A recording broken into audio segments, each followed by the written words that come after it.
ఒకప్పుడు నేను కూడా మోకాళ్ళు నడుము నొప్పులతో బాధపడేదాన్ని. కానీ ఇప్పుడు కాదు. ఎటువంటి ఆపరేషన్ లేకుండా లేటెస్ట్ టెక్నాలజీతో చిన్న ఇంజెక్షన్ తో నన్ను పూర్తి ఆరోగ్యవంతురాలను చేశారు. Elite spine and pain management centre, Manikonda, Dilsukhnagar. అలిగారు సార్, మీరు చూసిన మీకు నచ్చిన నాటకం ఏది సార్? ఎందుకంటే ఇది దాని బేస్ మీద వచ్చింది కదా. సో మీకు బాగా ఇష్టం కలిగింది కానీ, మీకు చాలా మరి ఇది నేను ఫస్ట్ టైం చూసిన నాటకం కానీ ఏమన్నా ఉందా? నేను రాజమండ్రిలో దసరా, వినాయక చవితికి చాలా చాలా చోట్ల ఉంటాయి. రాజమండ్రిలో ఉదయ్ కుమార్ గారు అని చెప్పి ఎన్టీ రామారావు గారు సాంగ్స్ మీద ఆయన చేసేవాడు. మామూలుగా కూడా బయట షోస్ లేని టైంలో కూడా అదే షూ, అదే హెయిర్ స్టైలు, అదే కళ్ళజోడు, మొత్తం యాజ్ ఇట్ ఈజ్ డ్రెస్ వేసుకొని మార్కెట్కి వెళ్ళేవాడు. ఇదెంత అనేవాడు ఆయన. అనగానే వాళ్ళ బుట్టలు వేసేసి వద్దులండి వెళ్ళిపోయింది అన్నారు. ఎందుకంటే ఆయనలో రామారావు గారిని చూసుకున్నారు.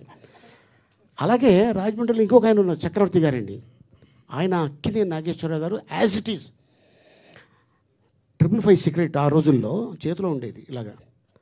అంబాసిడర్ బకెట్ సీట్స్ ఆయన మీసం, ఆ హెయిర్ స్టైలు అద ఏమిటి అనేవాడు ఎప్పుడెల్లో కూడా. అరే సేమ్ అంటే అప్పట్లో స్టార్స్ తోటి ఫోటో దిగలేము మనం, కనీసం వీళ్ళతోనే దిగుదాం, అంత క్రేజ్ ఉండేది. నేను అది దాని రికార్డింగ్ డ్యాన్స్ అనేవారు, అక్కడికి వెళ్ళేవాడిని. ఆ తర్వాత అది అయిపోయిన తర్వాత నాటకం ఏదో బాగుందంటే కంటిన్యూగా చూసేవాడిని. అది అయిపోయిన తర్వాత ఇంటికి వెళ్ళిన తర్వాత అస్సలు ఉండేది. మా నాన్న రెడీగా ఉండేవాడు, దాన్ని మా అమ్మ కాపాడేది. ఇలాగా కుస్తీ అంటే కబడ్డీ. నేను ఈ రూమ్లోకి వెళ్తే ఆ రూమ్లోకి వచ్చేవాడు, అక్కడ 4 కొట్టేవాడు. మళ్ళీ ఈ రూమ్లోకి వెళ్తే ఈ రూమ్లోకి వచ్చి 4 కొట్టేవాడు.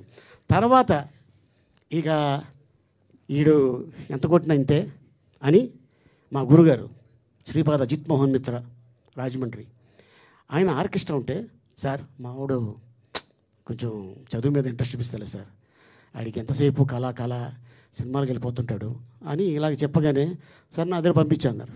ఆయన దగ్గరికి వెళ్ళా. టీ తాగే గ్యాప్లో మిమిక్రీ చేసేవాడిని. షోలే డైలాగులు హిందీలో రామారావు గారు చెప్తే ఎలా ఉండేది. అది జనాలకి నచ్చి మెచ్చి, ఆయనే మీ ఆర్కెస్ట్రా మా ఊళ్ళో రావాలి, వచ్చేటప్పుడు ఆ అబ్బాయిని తీసుకురండి, ఉన్నాడు కదా హాఫ్ టికెట్ అని తీసుకురండి అని. నేను అప్పటిదాకా నిక్కర్లు వేసుకునేవాడిని. ఎప్పుడైతే ఈ షోలకు వెళ్తున్నానో ప్యాంట్లు వేసుకోవడం స్టార్ట్ చేశా. సో అట్టగా నా కెరియర్ మొదలైంది. నాటకాల నుంచి, స్టేజ్ మీద నుంచే నా లైఫ్ వచ్చింది. దిలీప్